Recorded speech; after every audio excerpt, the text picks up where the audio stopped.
You won't believe what's happening right now at U.S. car dealerships. Even cars priced as low as $2,500 are just sitting there.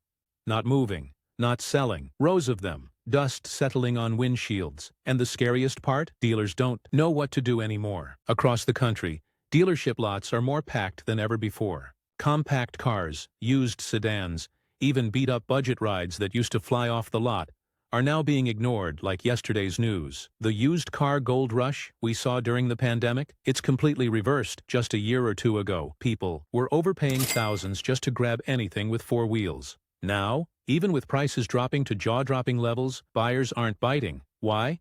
Because Americans are broke. High interest rates, soaring insurance costs, and a wave of repossessions have scared everyone stiff.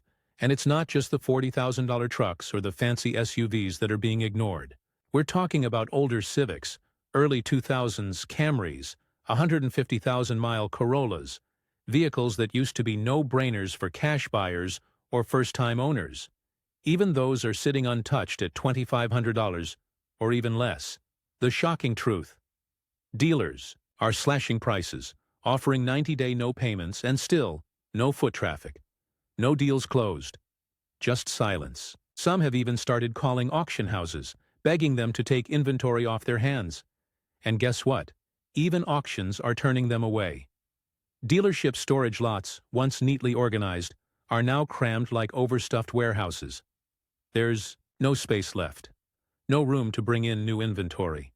Some dealers are now renting extra land just to store unsold cars. Imagine that.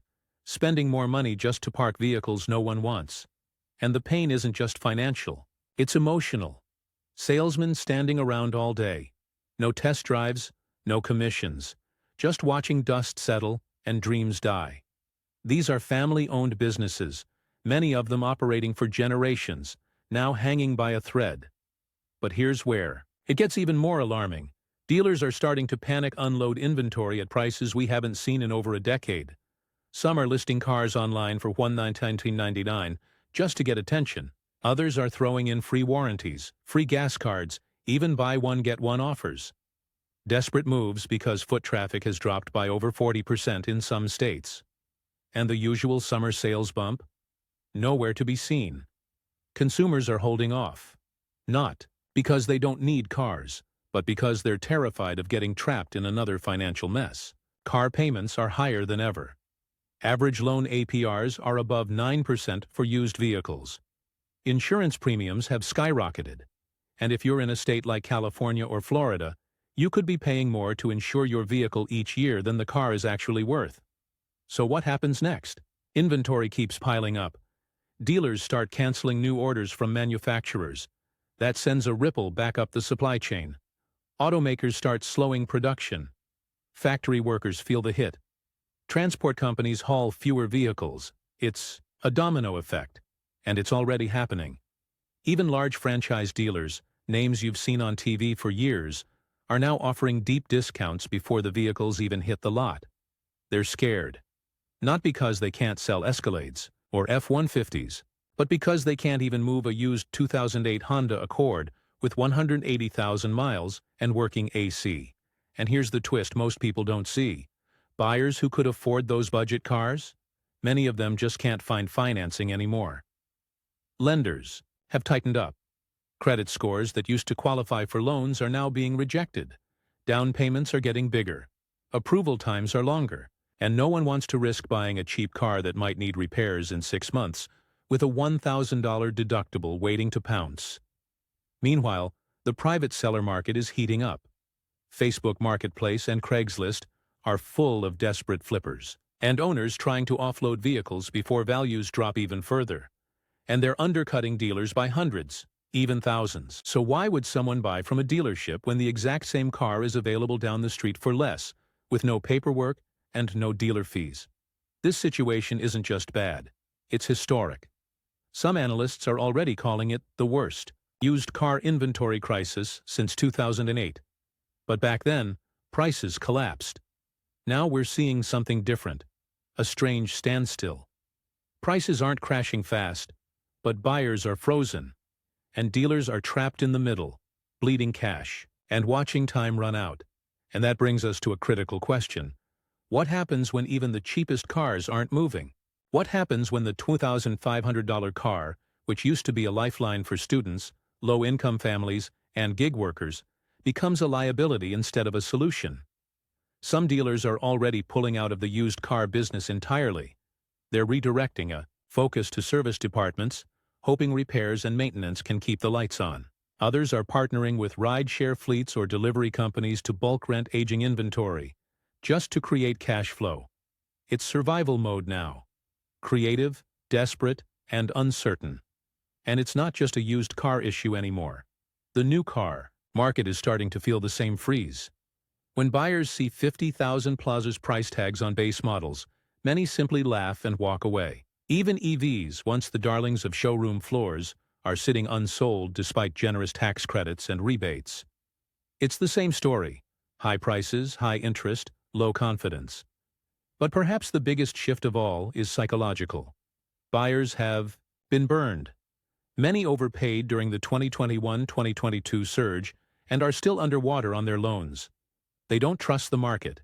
They don't trust dealers. And they definitely don't trust taking on new debt in this economic climate. This is not just about supply and demand, it's about fear. Families that used to upgrade cars every 3 to 5 years are now pushing them to 10. Young buyers are turning to public transportation, biking, or even car sharing instead of jumping into a car note.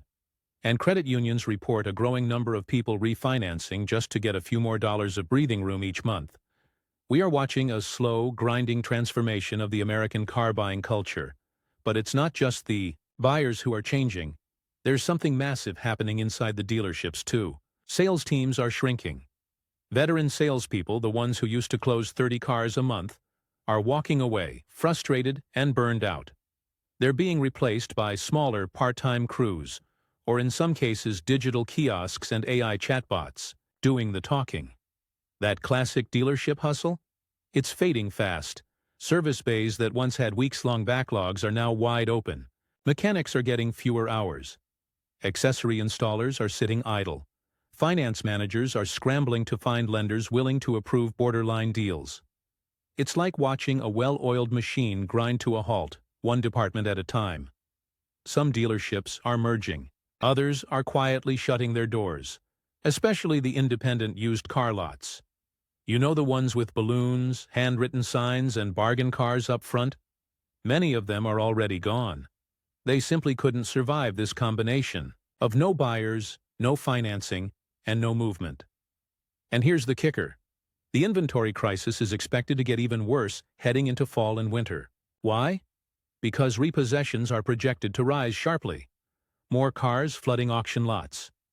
More cheap vehicles with mechanical issues that no one wants to touch.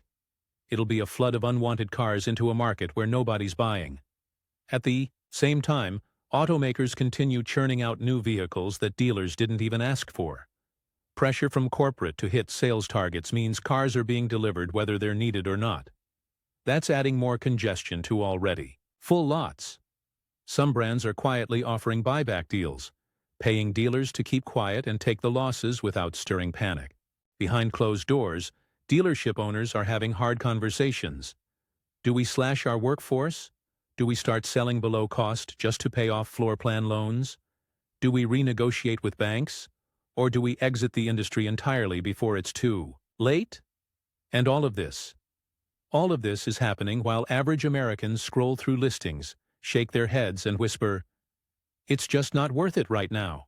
But what if this is only the beginning? Because some experts are warning, we haven't hit the bottom yet. If interest rates stay high, if inflation keeps choking household budgets, and if lenders continue tightening credit, we could be looking at a full-scale collapse in the used car market. Not a correction, a collapse, where even deep discounts won't be enough to tempt buyers off the sidelines.